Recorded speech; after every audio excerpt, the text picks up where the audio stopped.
angle my camera down just a little bit more. There we go.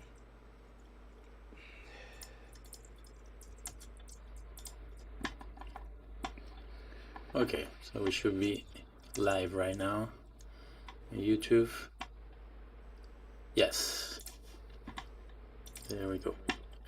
Okay, so let's get started. So welcome guys here on Zoom. Welcome everyone on YouTube as well.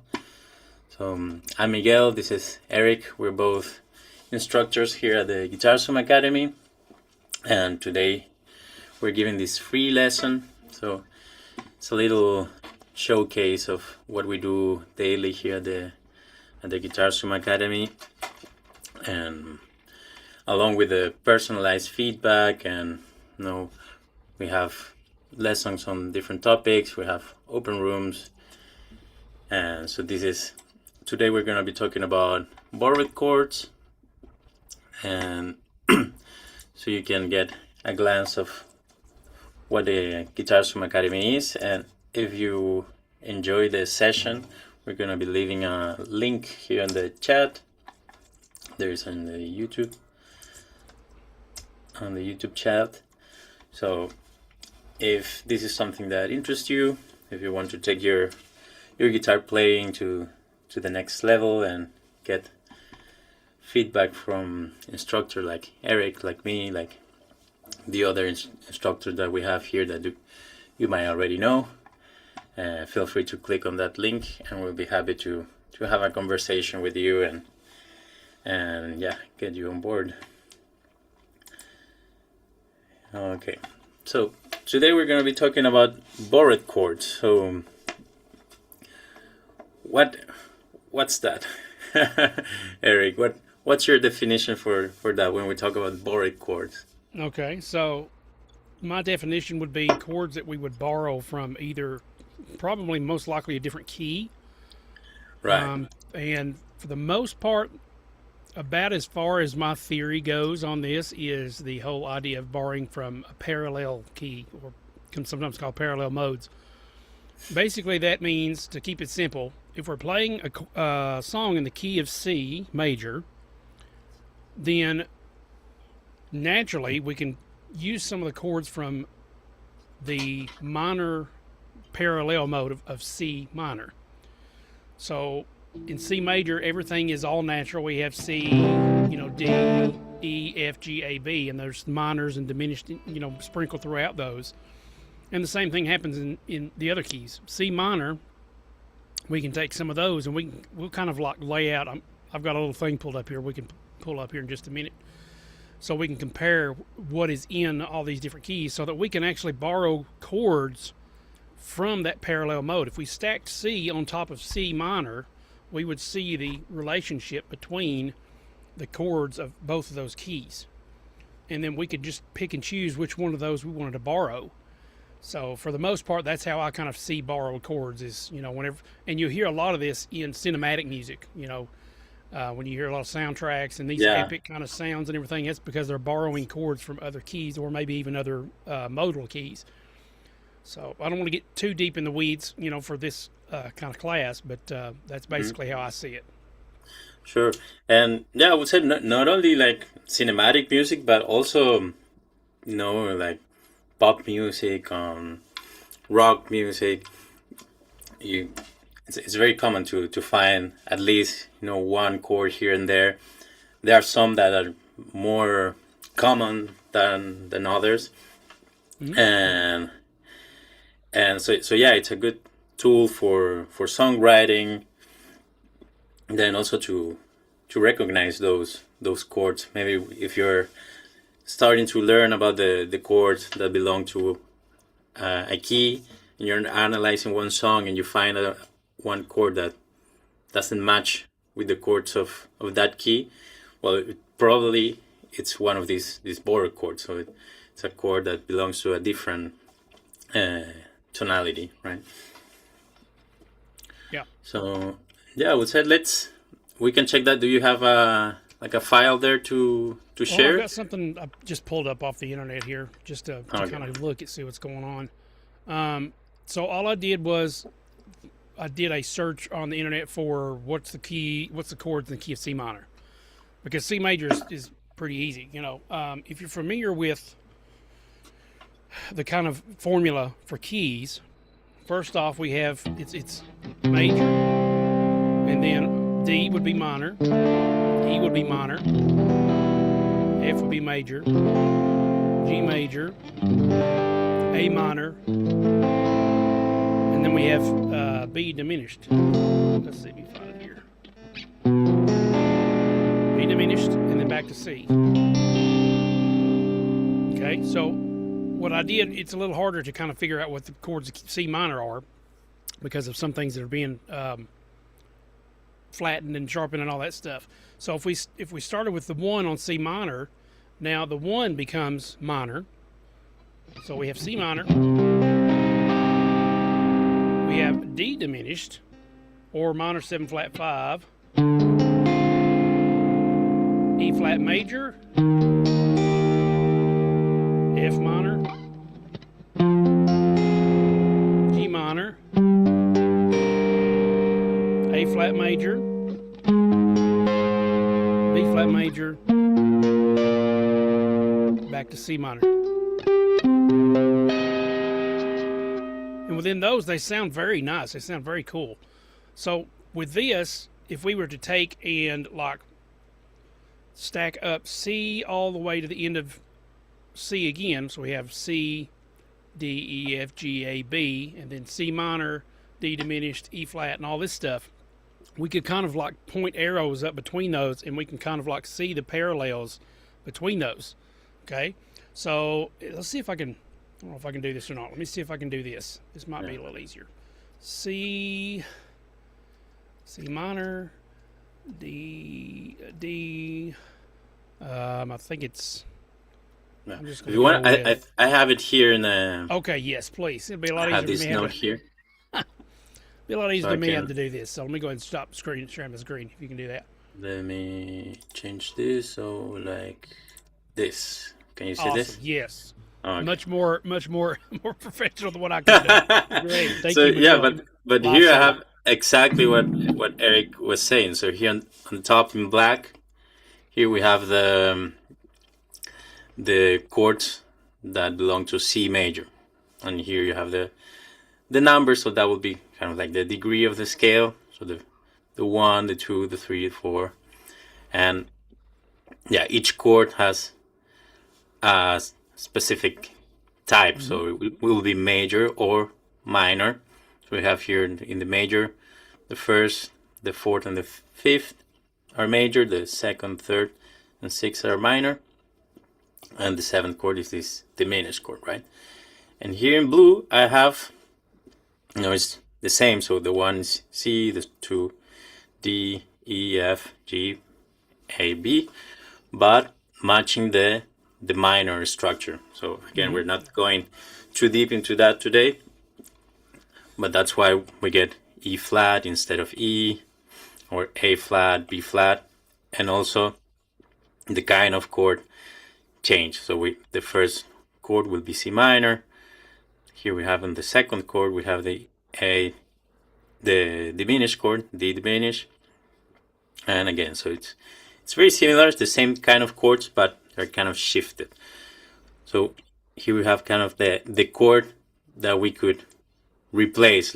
We can say that. So if we have a progression, for example, if we're playing the 4, an F, we could change that F major for the 4th of the minor key.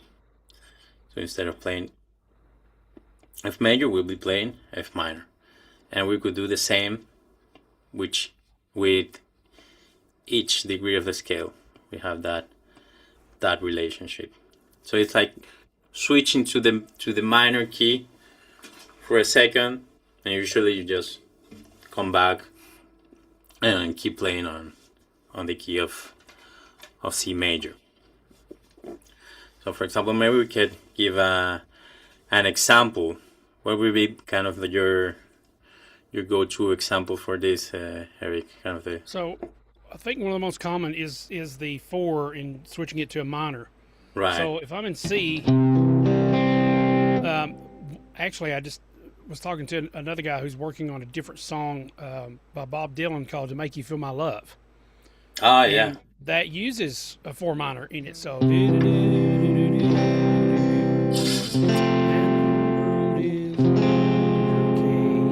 Love that song. that's Yeah. the 4 minor there.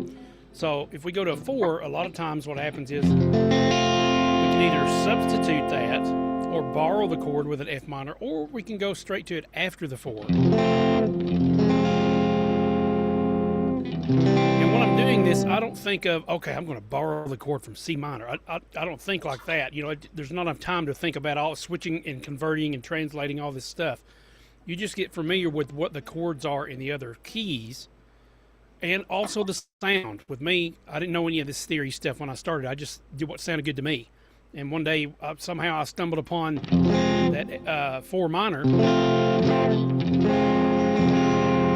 and it sounded good going back to a C, kind of maybe in the song or whatever. So a lot of this, for me, comes more by ear than it does theory, but theory helps to understand why that works.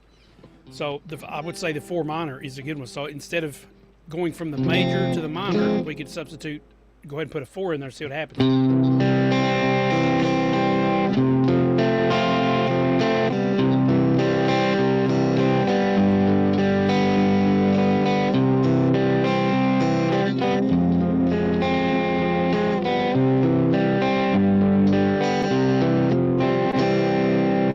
And I'm wondering if going from a C7 to that F4 or that minor would sound good.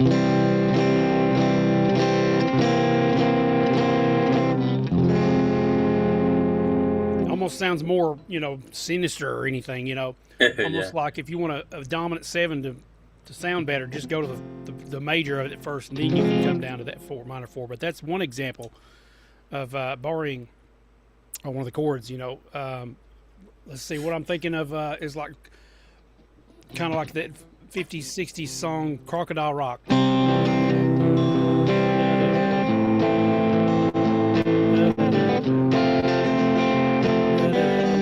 What if we substitute that 4 for a minor?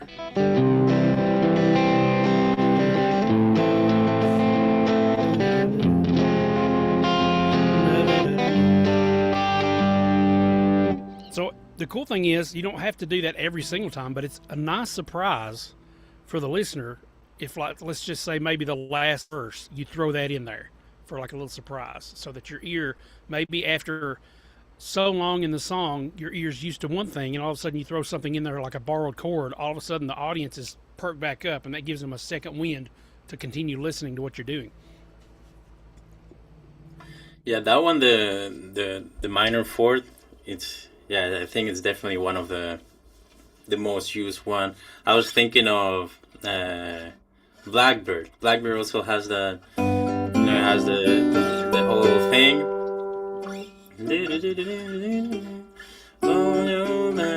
Here's C major, C minor, and then this is in G major, right? So the 4th will be C major, and then continues with that. And good example. Yeah, other example that I think is that Radiohead song, Creep.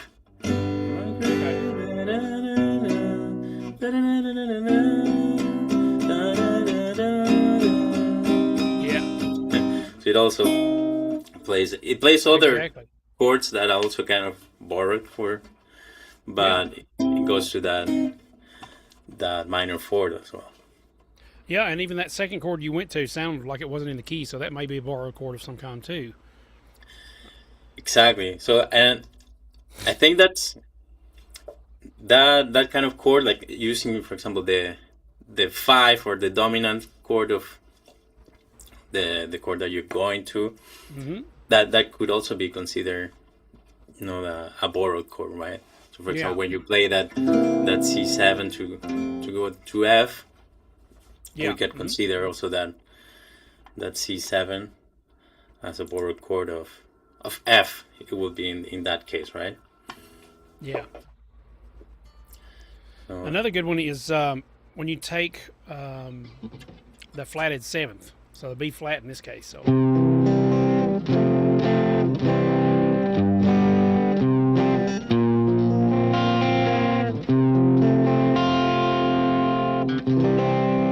So in this case, another way to look at this is the 4 of the 4. So if we go to a 4, it's an F. The 4 of that 4 is B flat, which is borrowed from, in this case, C minor. But in this case, I'm not thinking, oh, that's a C minor chord. I'm thinking, okay, what's the 4 of the 4? And sometimes the 5 of the 5, which is the secondary dominant. It's a very common sound.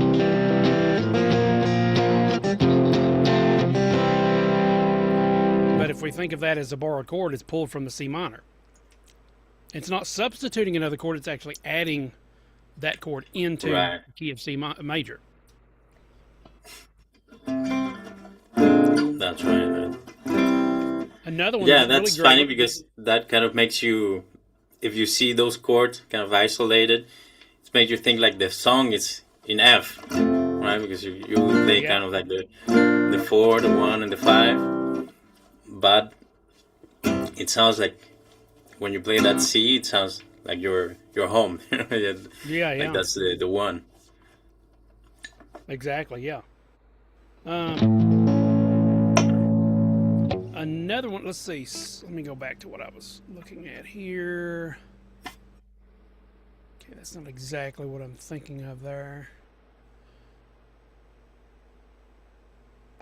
There's another sound that I hear a lot, and that is I don't know if this is not borrowed from C minor, but sometimes to go to the root chord, you can go down. If I'm looking at C like this. Well, I guess it is right. Okay, so yeah, it is from C minor. So we got C, B flat, down here to A flat. I'll hear this a lot, and it's going from A flat to B flat to C. So. Yeah.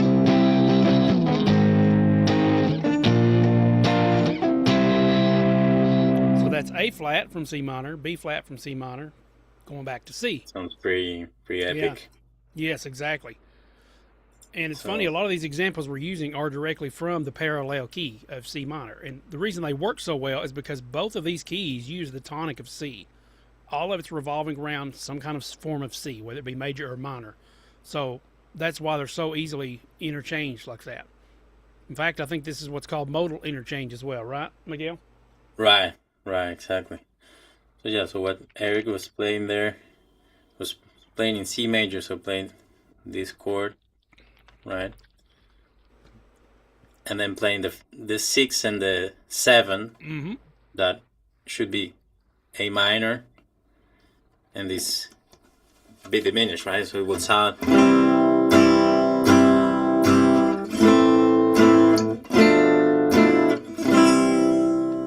But we're changing this one to this. That sounds more classical the way you did it.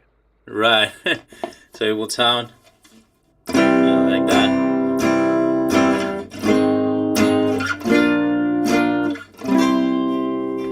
And that's by using these chords. And another right thing there. too, at the very end of that, what you could do is just resolve it to C minor. So.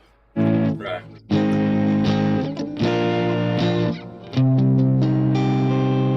Some people do that too. Instead of like if it's supposed to end on a major or a minor, they'll resolve it to a major sound, and it sounds even more uplifting at the very end of the song. Right. Or the opposite, resolving a minor song to a major. Yeah.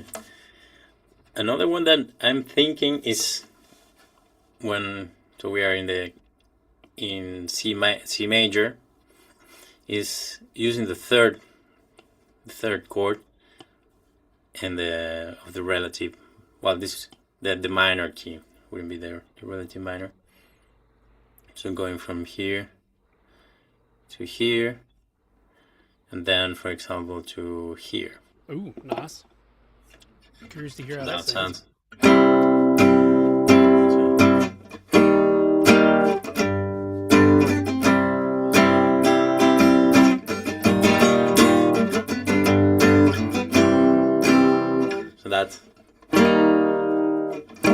that's a interesting sound because we're playing the E flat, you know, kind of the note E flat, and when we're thinking of C and you think of the note E flat,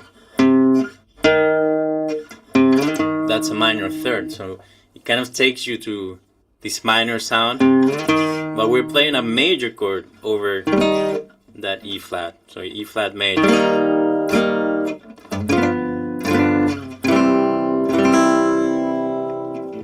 So it's a very interesting sound. And here I live in Argentina. There's a genre that use a lot this kind of modal interchange, you could call it.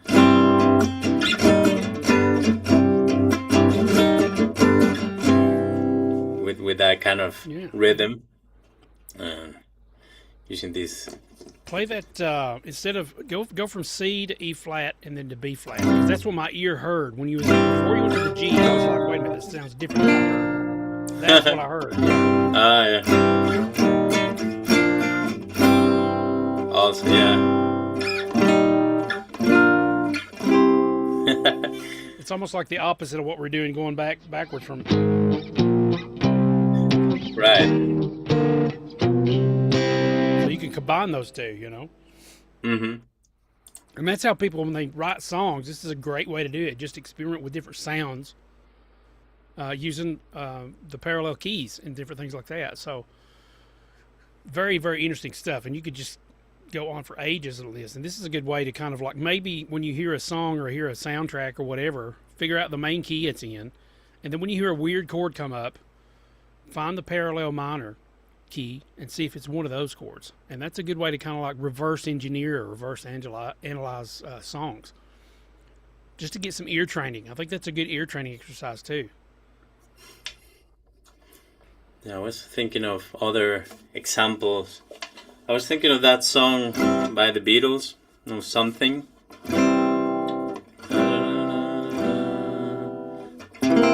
he plays that C7.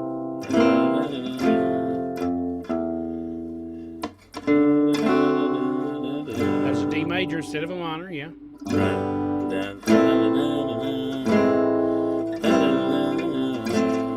And here. Oh, there you go. So there he's playing that B flat. Mm-hmm. That flat 7 that you talk about. So.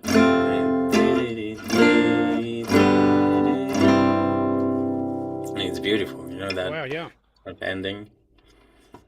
It's amazing to see how much theory is in a lot of the Beatles stuff. I wonder if they actually had that mindset or how they figured all that out, you know. Yeah, sometimes you, as you said before, you find this kind of chords just by, you know, playing around with the chords. You know, Yeah. major chords, minor chords. You just try them without thinking that much. Yeah, and you can always, just for experimenting, instead of having to memorize all these chords that are in a different key, you can use little shortcuts and little mnemonic tricks, like I was talking about using the 4 of the 4 or the 5 of the 5. But you can also, anytime you have a major that you're going to, switch it to minor. It may not even be in the parallel key, but it might sound good. So if I'm going to D in this case, or vice versa, switching it to major. So Miguel went to a D major, which is not in the key of C. In that case, this is what's called the secondary dominant, or the actual dominant chord.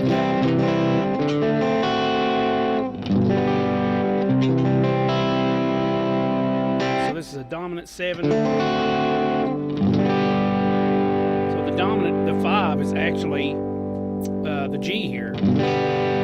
The 5 of the 5 is a D major. 5 of 5 is what's known functionally in theory as a secondary dominant. So if we have a dominant chord, we have the dominant that's before that. I don't want to get too deep in the weeds on theory and stuff like that, but if you take something that's supposed to be minor in C major, D is supposed to be minor. What if you made it major? E is supposed to be minor. But I'm already thinking of a song that uses a major version. That is Eric Clapton on Unplugged. He played a song called Nobody Knows You When You're Down at. There's an E major.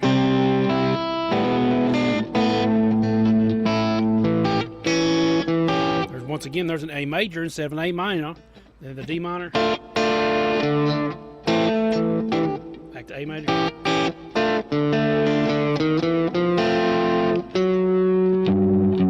And that's the D diminished, or the F sharp diminished. And that could be from something else too, because F sharp diminished isn't in the key of C. So there's a lot of different things happening there. That any kind of weird, weird chord changes that you're not familiar with, you can always go back and analyze. But anytime you have a major in a key, try switching it to minor. Try switching it to diminished. You never know. Like B diminished is in C, which sounds good because it goes straight to the C after that. A lot of times I'll use, instead of a B diminished, I'll switch it to a B minor. So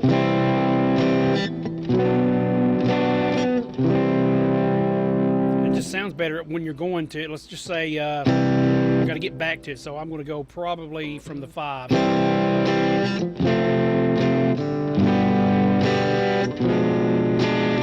do it again, but now with a B minor.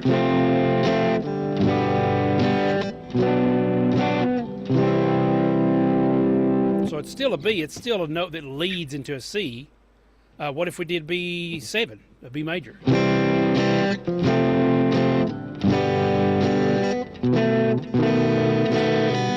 me, that don't sound as good. So, I mean, you can experiment with your ear and see what sounds good and what doesn't, and then just kind of file that away in your memory for later. Cool, guys. So very exciting topic. Yeah. Does anybody have any questions about some of this stuff we've been going over so far? Cool. So Colin says he's good. In the meantime, I want to remind you guys that if you're enjoying this lesson, you're getting as excited as us talking about this. So we have more for you. And I'll be dropping that link again in the chat here in Zoom and also on YouTube. So if you click on that link, it will ask you just a couple of questions to get you know you better about your guitar journey and see if you'll be a good fit for the academy. And so you can schedule a call with us and we can tell you more in detail what do we do here that is very similar to what we're doing right now, plus the personalized feedback aspect of it. We can help you build a practice routine to reach your goals and to work alongside one of the instructors here at the GuitarZoom Academy, like Eric and I. So yeah, just click on that link and we'll be happy to talk with you. So yeah, back to the topic of borrowed chords. I have a question. Mm-hmm. How would you approach improvising or soloing, playing over this kind of thing? That's interesting. So yeah, I will approach it pretty much the same way. So for example, if we are, let's say we're playing one song that has that C major, that 1, go to F major, 4, plays the minor 4, and let's say back to the 1. So I would think all of this as C major, for example, C major diatonic, and whenever it change to that F minor, I would think to C minor. So for example, okay. Or if you're thinking of for example, the pentatonic, you can also use the minor pentatonic of, for example, of F, or even C. Yeah, that's what I was thinking, is the pentatonic for sure, because if you're using minor pentatonic, over C major it just sounds bluesy. Over C minor it sounds, minorish. But the cool thing is, when you're thinking of this, if you have a C, there's an A flat, there's a B flat, so we have the notes of C minor already kind of built into it. So it would work over either. Now, I'm not sure if C major would work over C minor, how that would work, but it does work fairly well with just a minor pentatonic. So just to kind of to summarize that, so you'll be using C major pentatonic over. Yeah, I was over wondering the if C. C major pentatonic would work over C when it goes to a C minor key, like it does backwards. You know, it works. C minor works over minor or major, but does major Right. work over minor or major? You know, Exactly, you get that that bluesy sound. Yeah, yeah, because you do have that minor third that probably with the C major wouldn't sound that right. I'm very curious now. I want to pull up a backing track, see if there's anything in Yeah. C. That'll Let be a me see C if I minor, can maybe. create one here real quick. Okay, you can do that. All right. C major.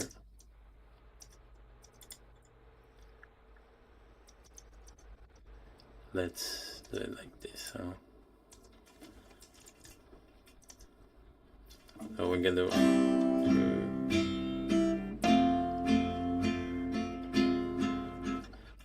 Okay. Major, F minor, and let's say back to C major.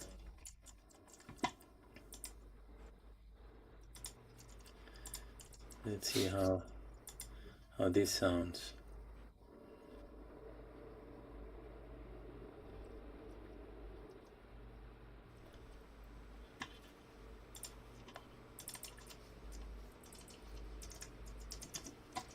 Okay. Figure that. So we have C major. Yep. F minor. So for example, just I'm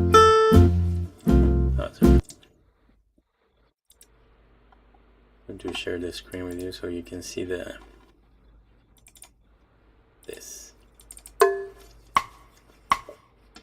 So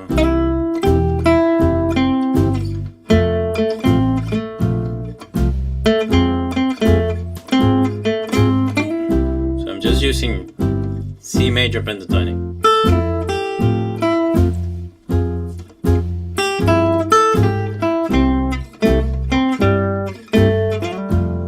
So it will depend on what obviously what notes do you target. Now I'm going to try C minor pentatonic, right? For example, I'm just here.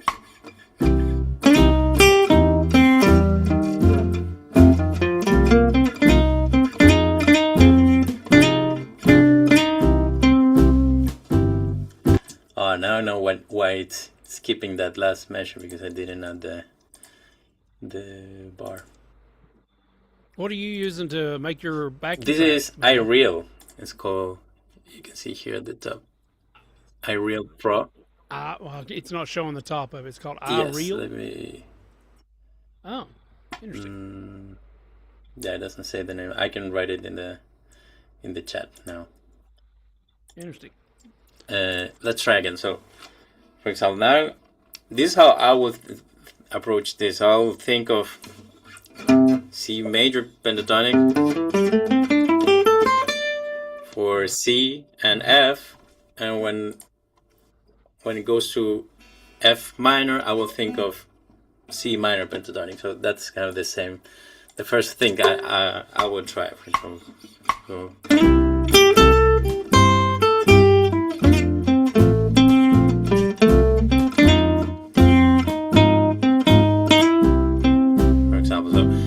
C major pentatonic, still C major, minor,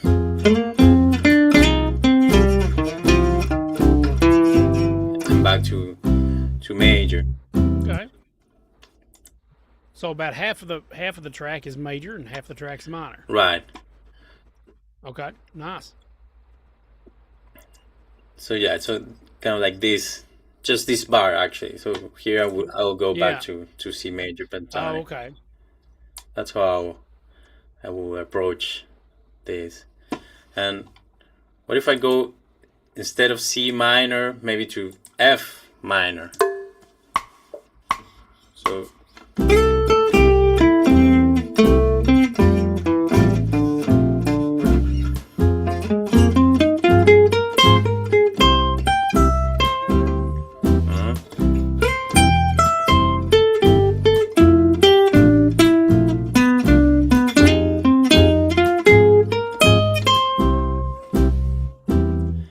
gives like kind of like a more bluesy sound, I think. Just with that note. You know, too, on F minor, if you think about this, another good thing to put in the place of F minor is F diminished, because a diminished chord is a minor chord with a flat 5. So instead of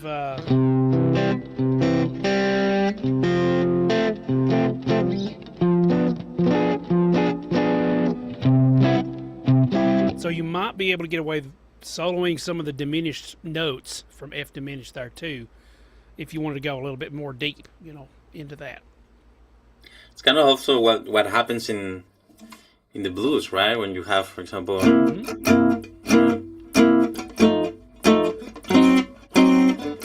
right? Yeah.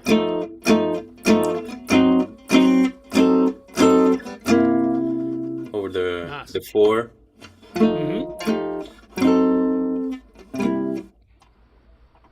Yeah.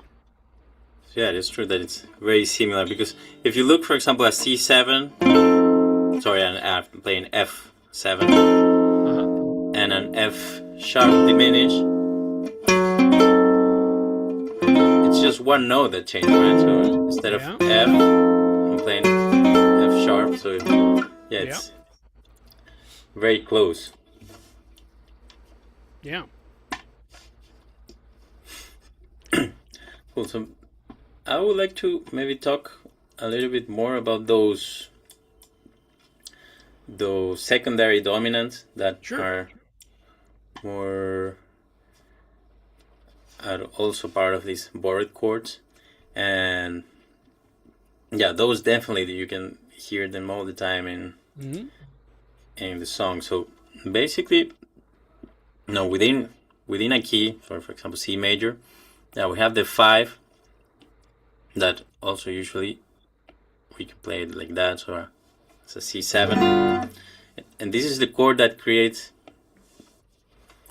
a lot of tension, the most tension, to resolve back to the 1.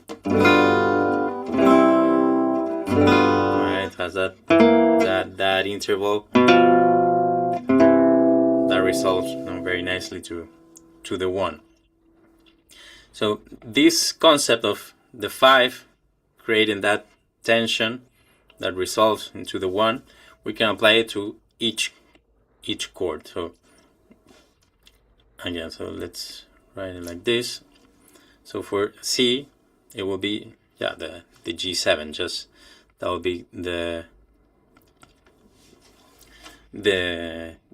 chord that naturally occurs in that key. And we can do the same for each chord of the scale. So here would be an A or A7 if you want.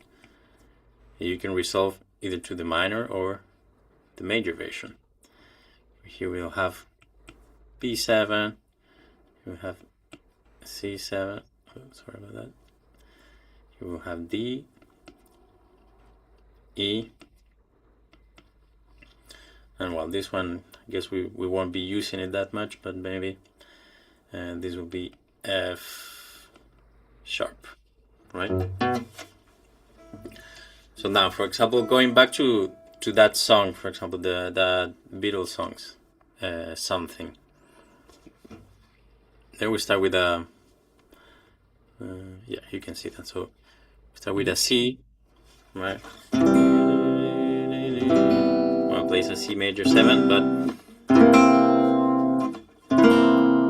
then it plays a C7. So from this chord, from C, it's going to this one, to a C7, probably to go to resolve to an F, right? And that's exactly what it's doing. So play that C,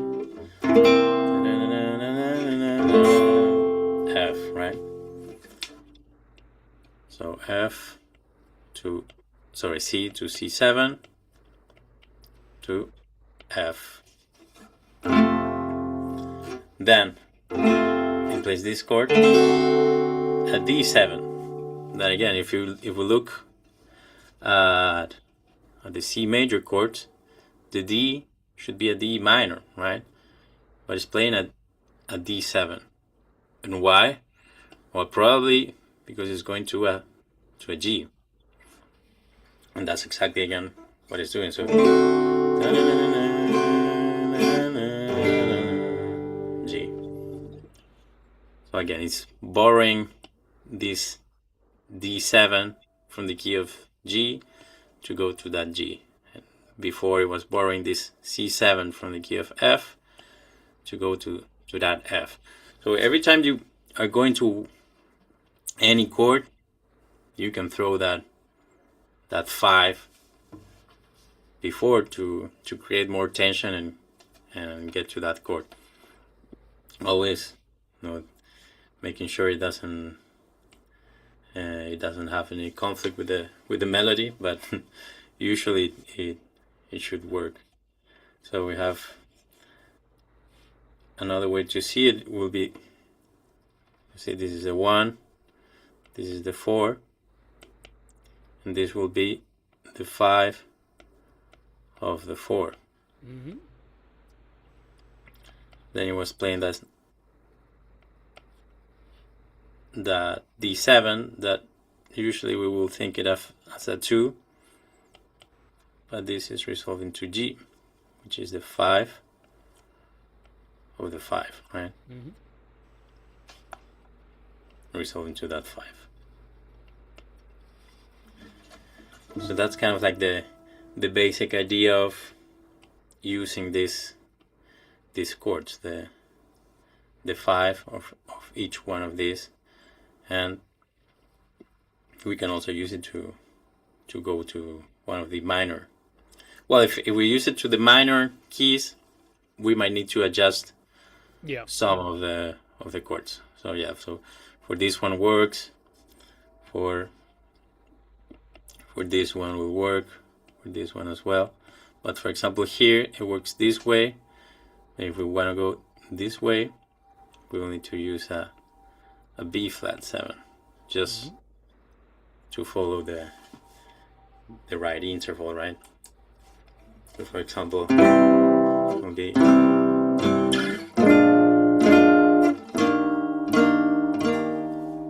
so that's kind of interesting sound.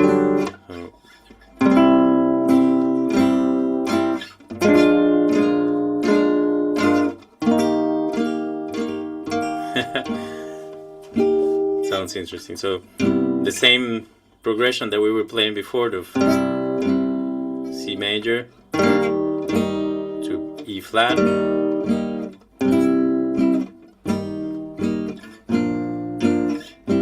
example, just throwing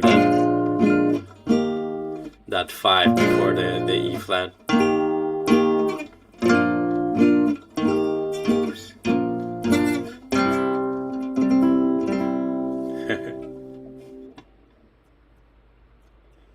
Cool. Do we have any questions, guys? Is this clear for you? Feel free to drop them in the chat, or you can just unmute yourself as well and just ask the question. I was thinking of more examples. For example, I was thinking of that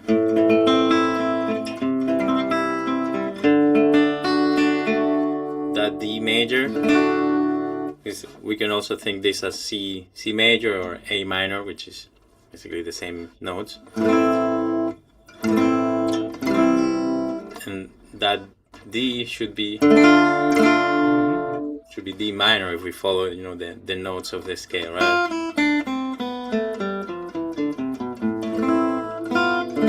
But it's playing a D major. And in this case, it's playing that D major, but it's not going, for example, like in the Beatles song, going to G. So using it as a 5 of the next chord. So in this case, it's just like adding a different color, right?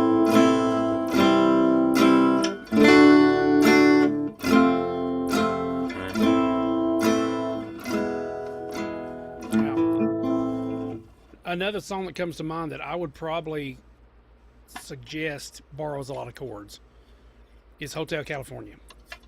I mean, there's so much going on there. Any kind of Right. Spanishy kind of sound like that to me sounds like it's just borrowed chords. A lot of it. Right. Hotel California. What key I we think it's usually in. play that? I think it's in B minor.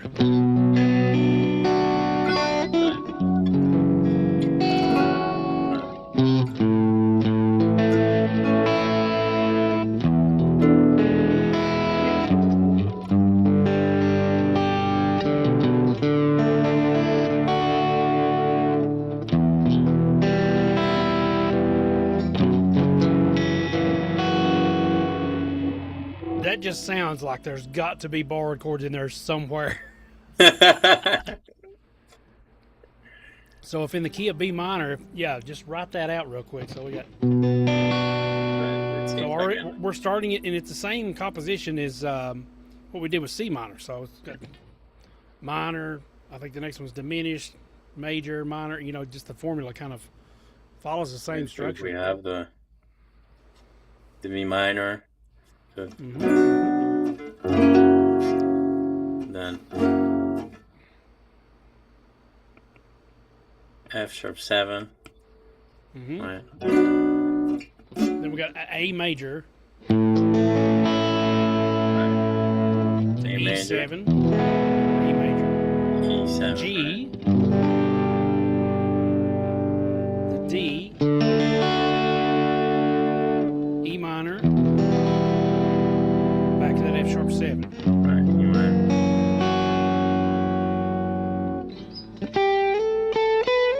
Right. That's interesting. So yeah. So you can, for example, think this. That's so. Yeah, You can just. You can't help it, but. I know. You gotta get right into it. Yeah. So you could think this as either D major. I would think either D major or B minor, which is again the relatives. And for example, I will think it actually in B minor. So this will be the one, right? So let's do it like this. So I will write here. No, if we think of B minor, we'll have B minor. We'll have that. That will be the one. The 2 will be a C sharp diminish. Then we'll have D major. So this is the 2, the 3. We'll have E minor. Then F sharp, well, minor, yeah, and G and A. So if we go back here, we're playing here B minor, so that's a 1. So we'll have F sharp 7, that Should be a minor. should be a minor. So, and again, it's in this context, this will be the 5. So it's playing, what we saw here before of the using the 5, the major 5 to go to that key. So yeah, we could say this is a 5, 7. Now it's playing A, which is actually part of this. 6 will be the 7 chord. This will be the 4. So yeah, we can think this as the, or change. Let's keep the same color. So the 7th. So now we have E7, E major 7. Which Right. should be a minor. It should be minor. So we're already borrowing stuff. And immediately my mind goes to, okay, are any of these secondary dominants? Are these 5 of 5s, 5 of 4s? Before I have to locate the actual key it's coming from. Right. So yeah, whenever I see that, for example, at E7, I think my head is thinking, okay, we're going to A minor or E or A major, kind of like that sound. But here's kind of it's doing the opposite. So you can think that it's playing first the 1, and then it's playing the 5. Right, and here it's kind of doing the same thing. So it's playing G, that here would be the 6, and D, that is the 3rd, but also D is the 5 of G, and E is the 5 of A. So it's doing it kind of in reverse. It's like they're going backwards, yeah. Right. And then E minor, which is the 4, and then F7, that F sharp 7, that's the same from the beginning to go back to the B minor. So I'm automatically thinking, how in the world did they even come up with this song? There's so much going on there, Yeah. chords that don't belong in the key. I don't know. We will have to ask them. Yeah, where would those be borrowing from then? So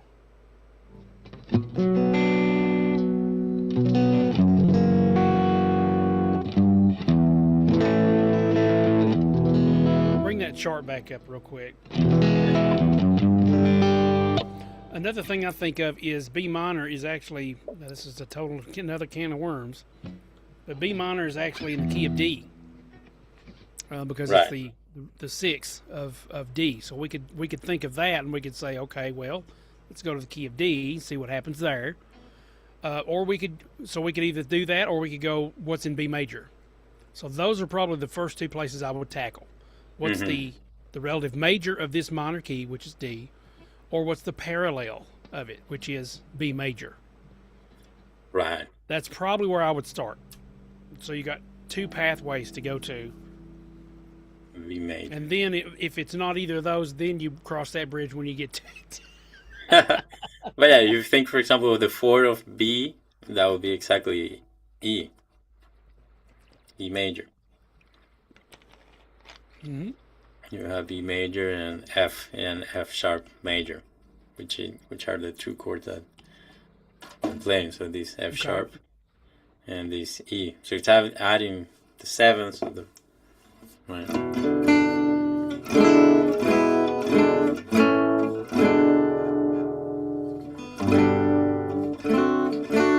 So that's definitely what it's borrowing from then. So that's a really good example in actually, popular music. You've used the Beatles. We've got the Eagles. Bob Dylan, that was another one. To Make You Feel My Love was using the F minor. So really, really good stuff to kind of just go out and analyze a lot of these songs. When they sound like they're just got some weird stuff in them, see if you can dissect them, reverse engineer things.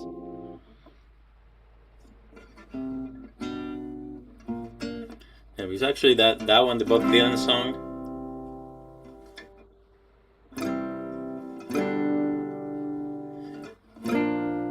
What is that? That 3rd chord.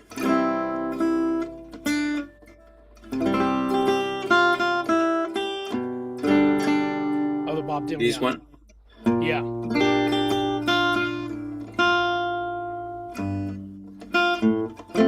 That the 3rd chord is already also a borrowed chord, right? Yeah, B flat. They're playing the B flat, right?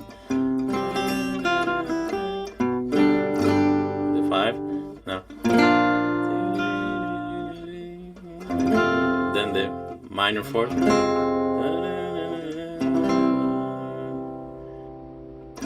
Yeah, I don't know if you play. Yeah.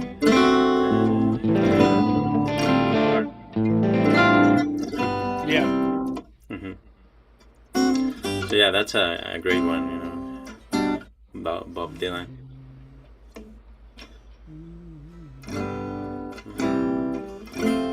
Yeah. Great stuff. It's been a good session, Miguel. I've learned a few new things. Makes me Yeah, curious to go down and dissect a few songs myself. absolutely. So, oh yeah, it's already I know time. it's crazy. It's flown by.